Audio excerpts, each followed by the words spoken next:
Baik, kita ini tidak lain adalah pendosa, betul nggak?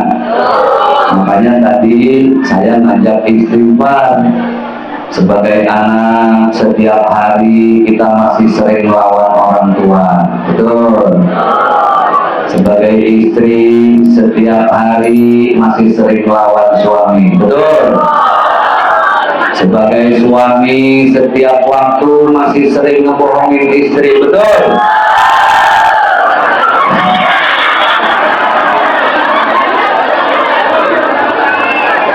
Kenapa pas suami kok keras sekali suaranya?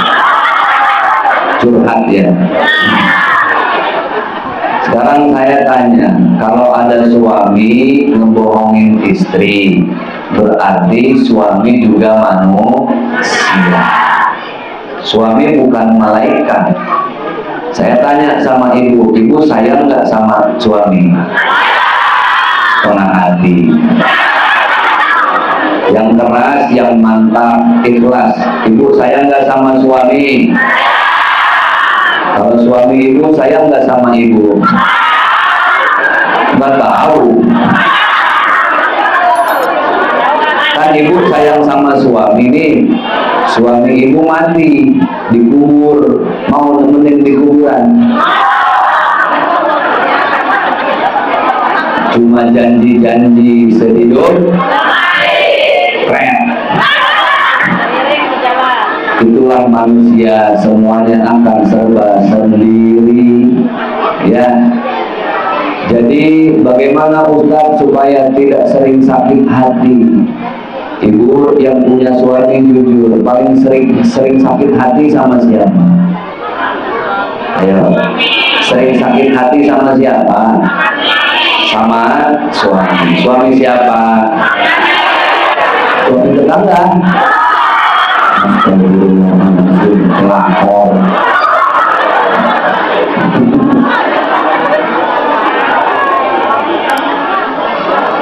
Supaya nggak sakit hati, maka suami jangan taruh di dalam hati. Kalau suami taruh di dalam hati, nanti sering sakit hati. Kalau sudah sakit hati, bawaannya ibu-ibu mau bunuh.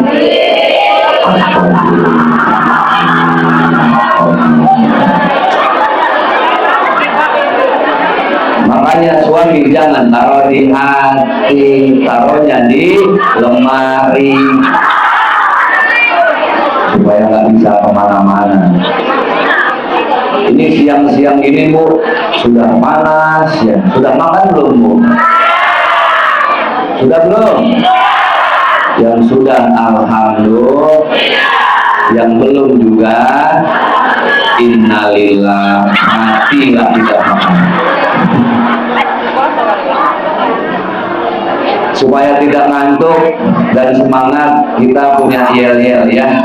Kalau saya panggil Bu, ibu jawabnya yes.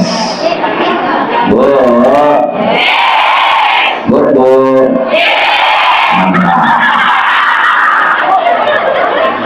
Bu, yes. Bu, yes. Ibu, yes. Yuk kita ulang. Bu,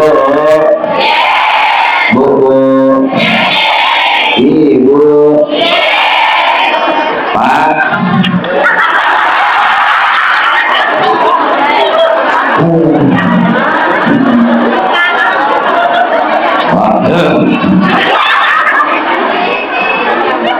Kalau saya panggil Pak supaya kelihatan jantan, jangan yes ya. Yes itu kelihatan terlalu gemulai buat laki-laki. Kalau saya panggil Pak, Bapak jawab dos. Oke. Siap, ibu-ibu, mau ulang lagi. Bu, Bu, Bu. Ibu, Pak.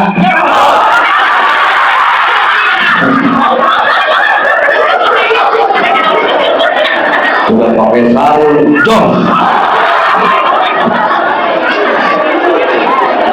Ini kalau Bapak yang pakai sarung sudah sembuh, Pak.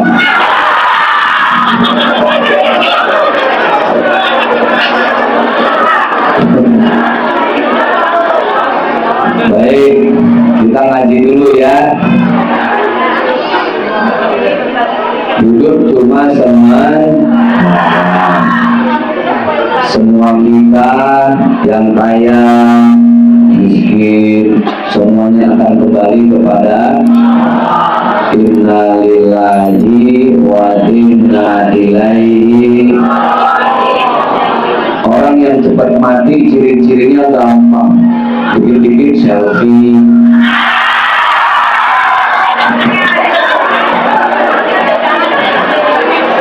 Teman saya siang selfie sore mati. Ya itulah ibu-ibu zaman sekarang ya, nggak apa-apa. Kalau belum selfie itu belum bisa update status di Facebook. Alhamdulillah siang ini ngaji, pulangnya insya Allah bawa berkat. Kalau jamaah bawa berkat, apalagi ustaz, nggak tahu disiapin apa enggak. Kayaknya sih disiapin. Bukan apa-apa, saya pernah pulang ditilang polisi nggak pakai seat belt.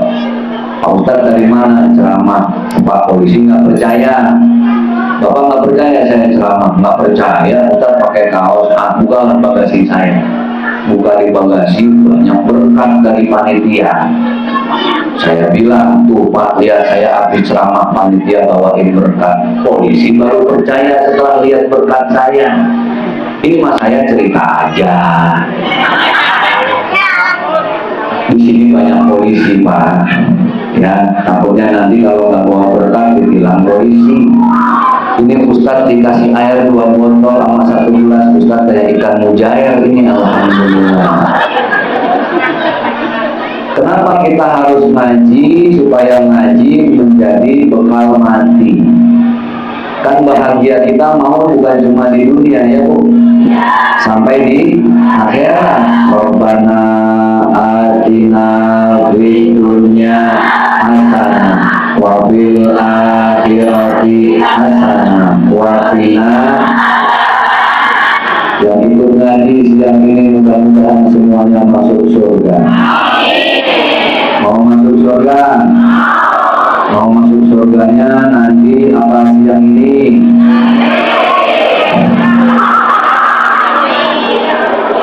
Yang siang ini mati lah. Ini yang enak-enak saya ceramahnya sampai jam berapa ya? Sampai maghrib. Ini yang bikin kita cepat mati. Oke, nanti kalau saya ceramah panjang-panjang nanti itu masuk nggak? Masuk ya. Pilihannya gini, lebih baik saya ceramah panjang masuk setengah, apa pendek masuk semua? Bu, pilih mana? Panjang masuk setengah, apa pendek masuk semua?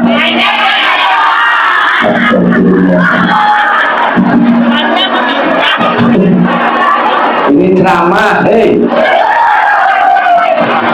Langsung ibu-ibu heboh. Saya pilih yang panjang masuk semua mau. Ceramah.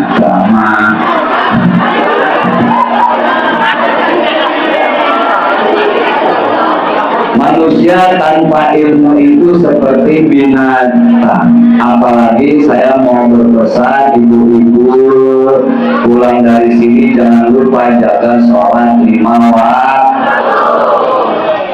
Ibu tidak bisa umroh bisa dilakukan oleh orang lain, pahalanya untuk ibu. Itu namanya badal umroh. Mau haji, tiba-tiba ibu sakit, orang lain yang melakukan haji, pahalanya untuk ibu, masih bisa digantikan. Sholat tidak bisa digantikan. Bisa ibu nitip sholat sama temennya. Mbak, sampean mau sholat zuhur ya? Iya, nitip ya. Sampean 4, saya 4. Jadi sampean 8 rakaat nih, 50.000. Bisa? Tidak. Sholat itu hal pertama yang nanti ditanya oleh Allah di alam kubur. Awwalu ma yuhasabu bihil abdu yaumal qiyamati as-sholat. Allah tidak tanya mana suamimu, mana hartamu, mana jabatanmu, mana rekening bankmu. Tidak. Yang Allah tanya, mana tanggung jawab sholatmu. Allah tidak minta banyak, Allah cuma minta 5 waktu. Zuhur berapa rakaat? Asar, maghrib, isya, subuh, tarawih. Ada yang 11, ada yang 23. Bu, lupa sudah. Bu, sholat jangan kayak saya ya. Saya ini sholatnya payah, tahu payah? Lemah, apa orang sini bilang payah? Hah? Halo? Apa? Lintah. Hurufnya depannya apa? Terus terus T A. Lintah itu maksud saya. Jangan kayak saya sholatnya lintah, lemah.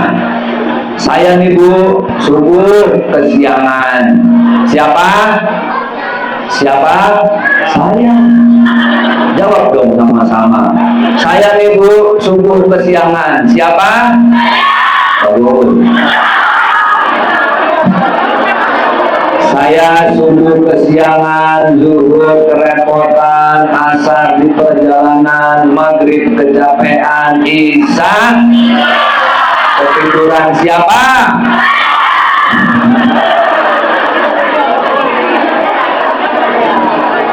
Alhamdulillah ini jaga sholat 5 waktu. Allah tidak tanya siapa kita, sholat yang Allah tanya. Ibu tahu orang yang sering meninggalkan sholat susah sakaratul mautnya. Megap, ngos-ngosan kata orang Jakarta. Kata orang sini apa ngos-ngosan?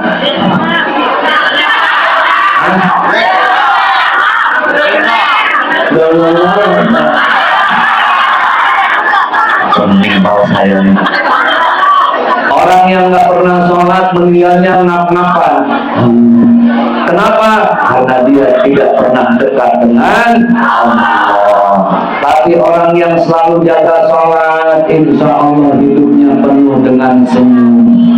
Tapi hati-hati, jangan cuma khusyuk sholatnya, tapi tidak pernah peduli dengan tetangganya.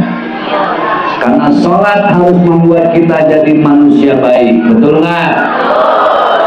Banyak nggak orang yang sholatnya rajin, tapi ngomongin orang juga rajin? Banyak nggak? Siapa? Jangan nunjuk orang lain. Jawabannya saya. Orang sini bilang saya apa? Aku. Kalau saya tanya nanti ibu jawabnya aku. Oke? Banyak nggak yang sholatnya rajin tapi ngomongin orang juga rajin? Banyak nggak? Siapa? Bagus. Banyak nggak ibu-ibu yang sholatnya rajin tapi ngambilin duit suami juga rajin? Ada? Siapa?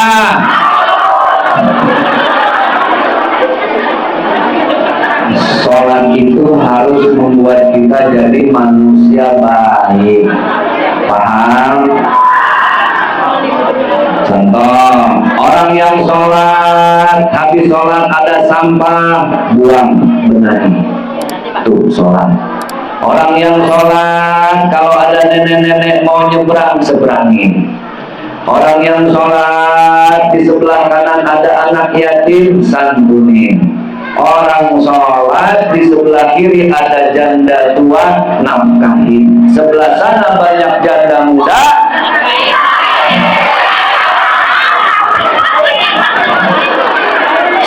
diam-diam aja ya Pak. Itulah fungsi sholat ya. Ibu Kalau sholatnya rajin, jangan melawan sama suami. Ibu sebelum punya suami, surga di bawah telapak kaki orang tua. Tapi ibu ketika sudah punya suami, surga di bawah telapak kaki suami. Paham? Nanti malam suami tidur, lihat telapak kakinya. Surga apa neraka? Neraka. Ya Allah, Bu, puasa sunnah hari apa? Senin kan? Ini hari apa? Oke, contoh hari-hari Minggu, besok Senin, contoh ibu mau puasa sunnah. Ini saking memuliakan suami. Seninnya ibu mau puasa, malam Senin ibu tanya dulu sama suami, izin, lihat, ayah, besok ayah di rumah apa tugas di luar? Aku mau puasa sunnah. Takutnya kalau ayah di rumah siang-siang ayah lagi perlu aku. Paham? Woi, paham nggak? Perlu aku ngerti. Anak kecil dulu aman. Ayah, aku besok mau puasa sunnah. Ayah kalau ada di rumah aku tidak puasa, takut ayah perlu aku. Maka ibu ketika suami bilang besok aku di rumah, ibu harap besok puasa. Paham? Tapi kalau kata suami besok saya tugas keluar, silakan mau puasa. Puasa atas izin suami. Ibu puasa, suami tugas keluar, tanpa kabar tiba-tiba suaminya pulang siang-siang. Suaminya kasih kode, mama eng. Maka saat itu ketika suami mau, ibu harus buka baju.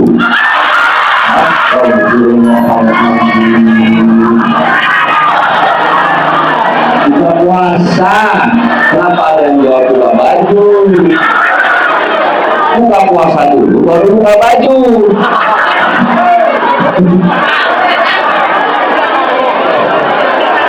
Langsung heboh.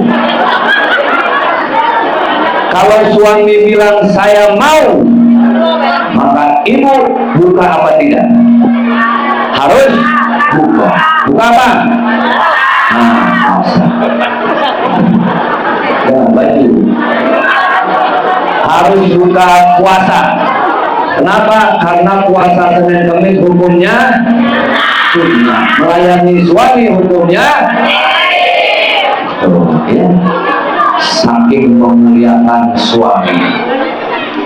Pertama, jaga sholat, kau masuk surga ibu. Yang kedua, muliakan suami. Ibu ini makmum, imam suami. Betul nggak? Makmum ikut imam, apa imam ikut makmum? Makmum ikut imam. Yang cium tangan walaupun istri umurnya lebih tua, siapa yang cium tangan? Istri. Istrinya profesor, maaf, suaminya cuma tukang parkir. Yang cium tangan siapa? Istri.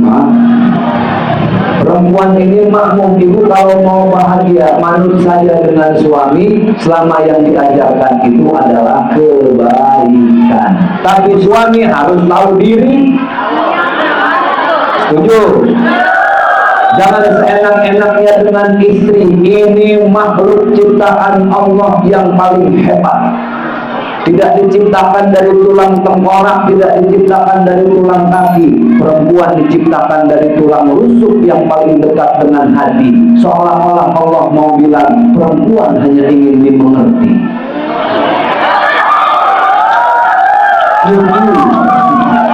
Betul kan? Hati-hati Pak, ini makhluk hebat Pak. Allah ciptakan perempuan hatinya lembut, perasaannya halus. Itulah kenapa perempuan masuk dalam kategori makhluk halus. Betul Pak? Jadi Jadi bapak kalau ada istri cerewet marah-marah, bapak ikut cerewet, sama saja bapak bicara dengan kucil anak. Tuh, betul kan? Kenapa jam segini sudah turun, Bu?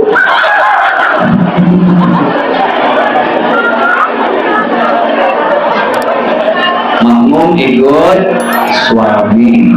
Surga istri ada di bawah telapak kaki suami. Nih, saya mau cerita ya. Kita ngaji, ini ngaji. Walaupun ada anak kecil, tapi tetap ini namanya ngaji supaya paham. Ada pengajian suatu hari. Dalam pengajian ini Kiai baca kitab. Kitabnya bilang apa? Ayyuma mra'atin idza farasat li zawjiha bi nafsiha. Kalau ada suami, ada istri, dia bersihin kasurnya, kemudian diganti spraynya, dia pakai baju yang paling bagus disukai suami, dia pakai minyak wangi, kemudian menawarkan diri pada suami. Paham maksud menawarkan diri? Paham? Bapak paham? Oke. Ini bahasa saya, bahasa kitab, insya Allah aman ya. Kasur bagus, spray wangi, pakai minyak wangi, parfum, dan menawarkan diri pada suami, maka istri yang seperti itu pahalanya seperti ziarah ke Mekah dan Madinah. Masya Allah. Cukup menawarkan diri pahalanya seperti ke Mekah dan Madinah. Masya Allah. Bu, yang dengerin ngaji saat itu ada pengantin baru. Pengantin baru sudah tahu ilmunya, paham kodenya. Pulanglah ke rumah pas malam itu, malam Jumat. Paham malam Jumat? Sunnah Rasul malam apa? Kurang keras. Sunnah Rasul malam apa? Malam lain hukumnya apa? Wajib. Baik, karena sudah tahu ilmunya, alhamdulillah istrinya nyolek-nyolek suami. Ayah, kenapa jam 12 ayah nggak kemana-mana? Enggak. Ayah nggak keluar? Enggak. Temenin ibu yuk. Ibu mau kemana? Mau ziarah Mekah. Paham? Paham nggak maksudnya? Paham. Itu suami dari tidur langsung duduk. Dari tidur langsung duduk. Ketika duduk kata suaminya, ayo neng gasen lah katanya. Jangankan ke Mekah, sampai Mesir saya temenin. Lihat, seorang istri bapak ketika menawarkan diri seperti ziarah ke Mekah dan Madinah. Selesailah ibu ziarah pertama. Paham nih? Paham ya? Jam 3 colek lagi istrinya.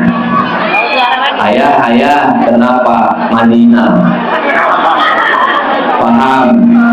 Kata suaminya, ya Allah Bu, benar-benar baru pulang dari Mekah, udah diajak ke Madinah. Tahu begitu tadi mending kita nginep di Mekah. Selesai ziarah kedua, habis subuh nyolek-nyolek lagi Bu. The power of emak-emak. Ayah, kenapa? Mekah. Kata suaminya, Mekah, Madinah, Mekah, Madinah. Nggak bisa, pesawat rusak. Paham, Pak? Anak kecil mah nggak ngerti lah, ketawa-ketawa aja. Kalau Bapak gimana? Pesawat sehat, Pak? Ini pesawatnya disarungin terus, Pak.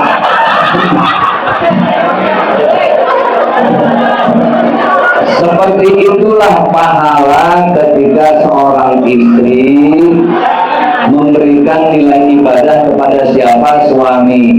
Jaga sholat 5 waktu, berikan bakti yang terbaik kepada suami. Yang berikutnya, Bapak Ibu jangan lupa kalau hidup mau berkah harus banyak-banyak sedekah. Sedekah harus dengan uang apa tidak? Sedekah bisa dengan tenaga? Bisa. Sedekah bisa dengan senyum? Kalau ibu mau banyak pahala sedekah, belum ada uang, banyak-banyaklah senyum. Pulang dari sini sampai ke rumah, senyum. Ada orang, nggak ada orang, senyum. Insya Allah gilo.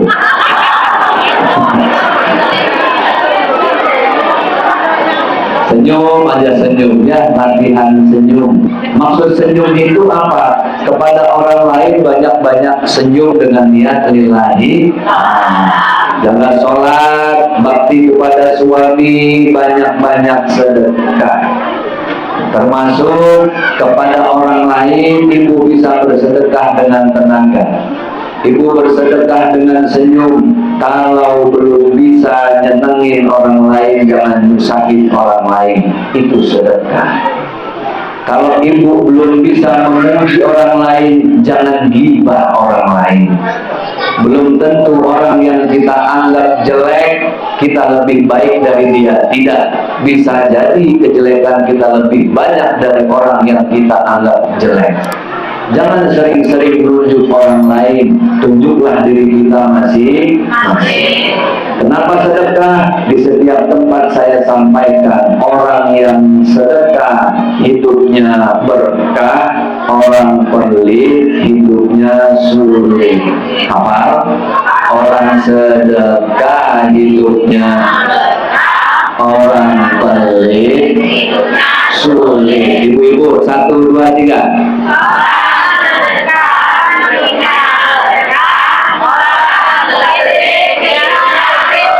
Bapak-bapak, 1, 2, 3. Orang apa? Orang-orangan. Nih lihat ibu-ibunya nih, jago nih. Coba Bu, kasih contoh yang bagus. 1, 2, 3. Orang.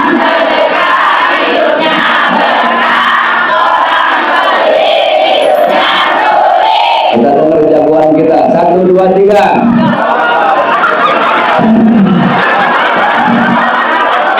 Ya beginilah kalau sunat belum sembuh, Pak. Coba bapak-bapak ya, saya bantu. Orang sedekah. Bapak keren kali. Orang sedekah hidupnya berkah, orang pelit hidupnya. Saking bingungnya tadi ada yang jawab orang sedekah perut melilit.